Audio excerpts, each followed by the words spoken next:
Welcome back. Today is the fourth day of the Christmas countdown, where we read woke Christmas stories. Today, we are continuing with a woke Christmas carol.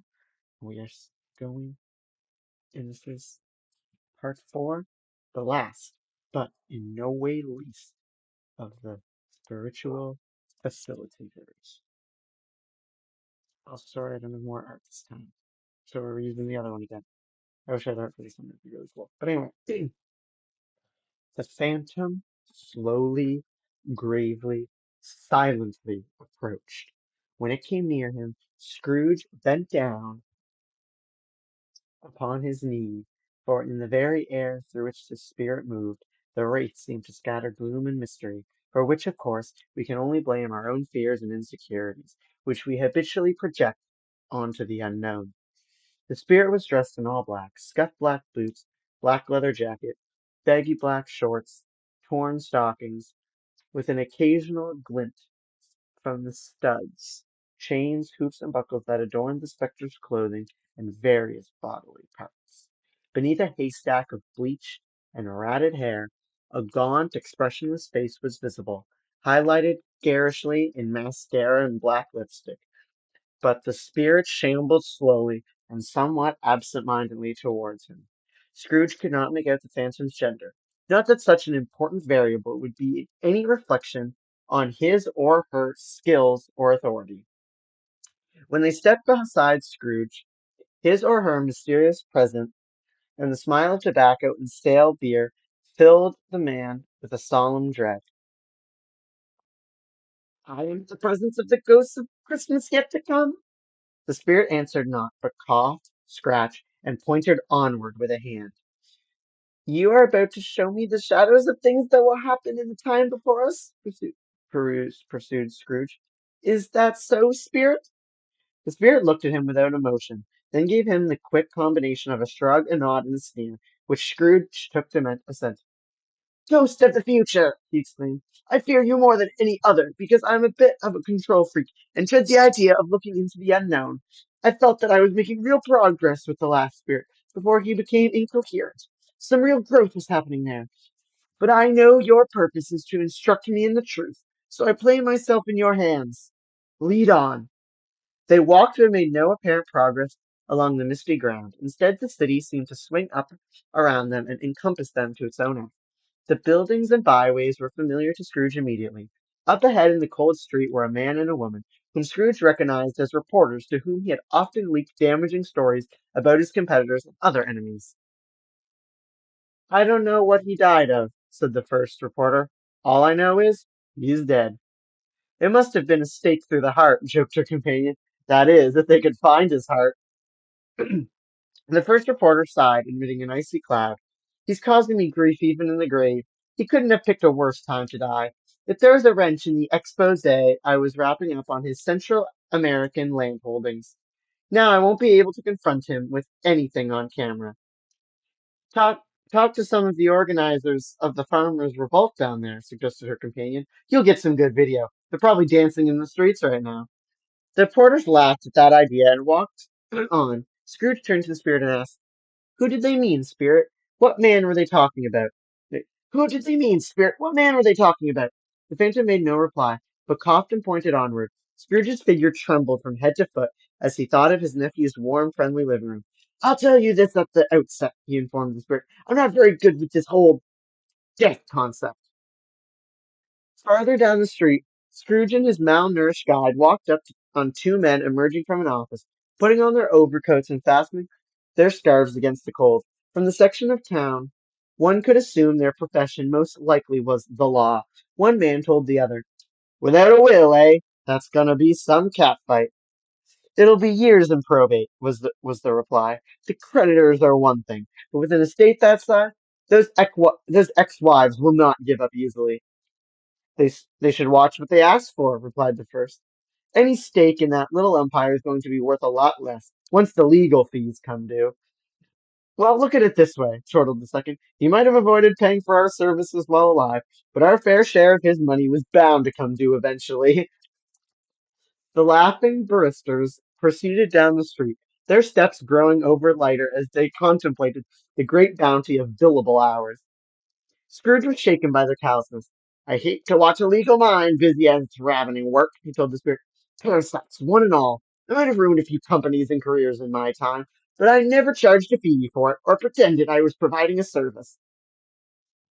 Because of what he knew of the spirit's mission, Scrooge tried to find a lesson for himself in all he was witnessing. But the scenes only filled him with dread and revulsion.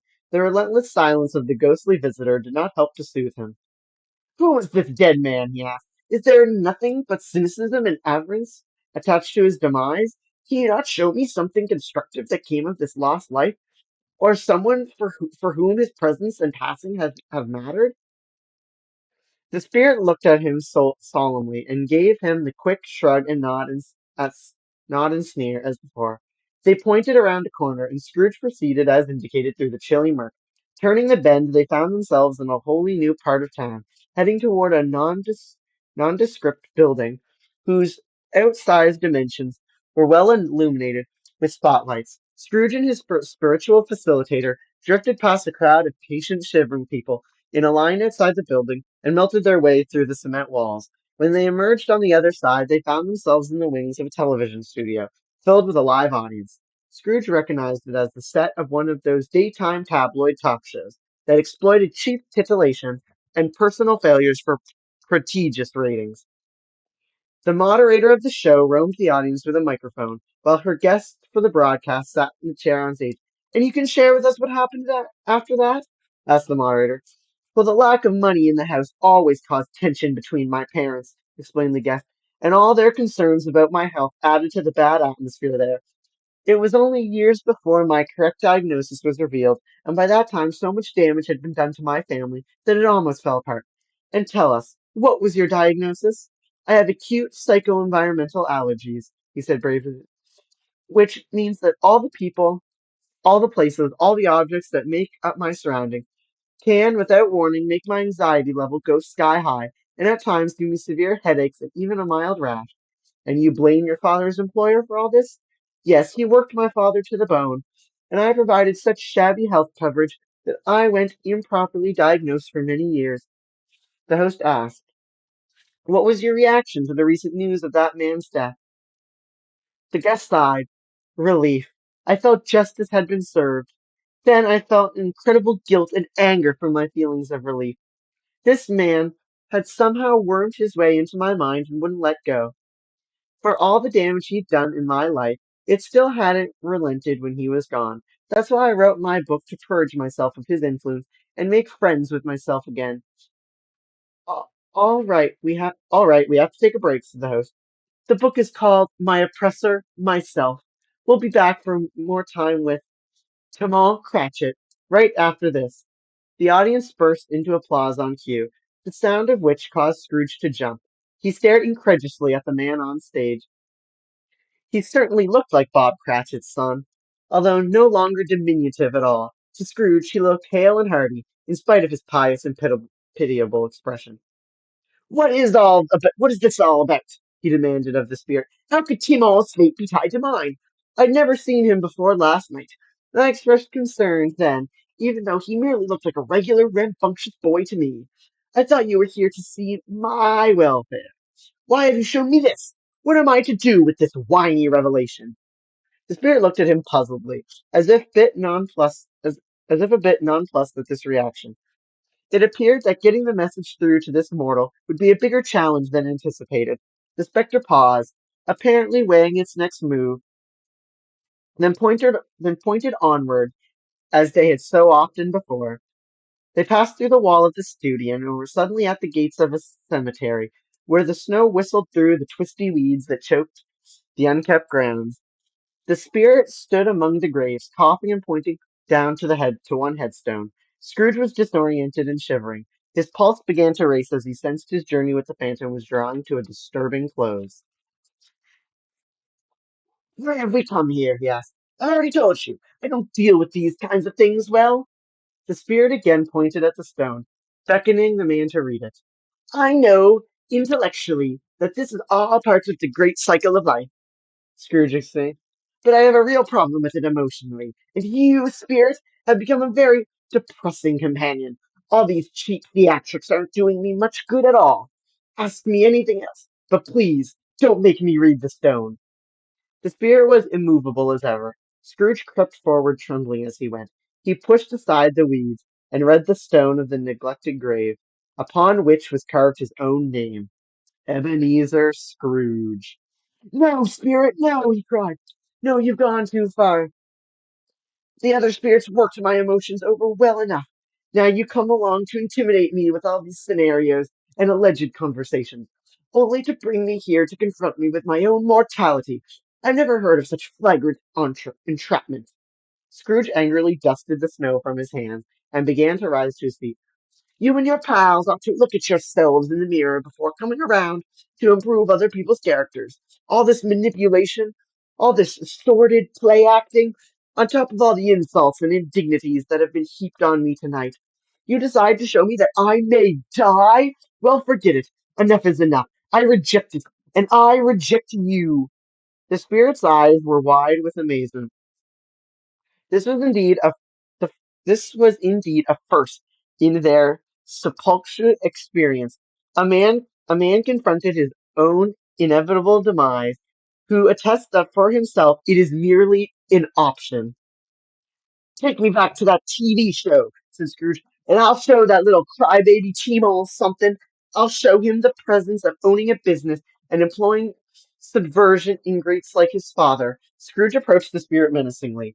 The spirit, eyes wide and darting back and forth, took a few steps in retreat. Take me back to those reporters, and I'll show them what bunch of leeches and lemmings they are. They want to confront me on camera? I'll give 'em a good video. Scrooge now had the spirit's arm.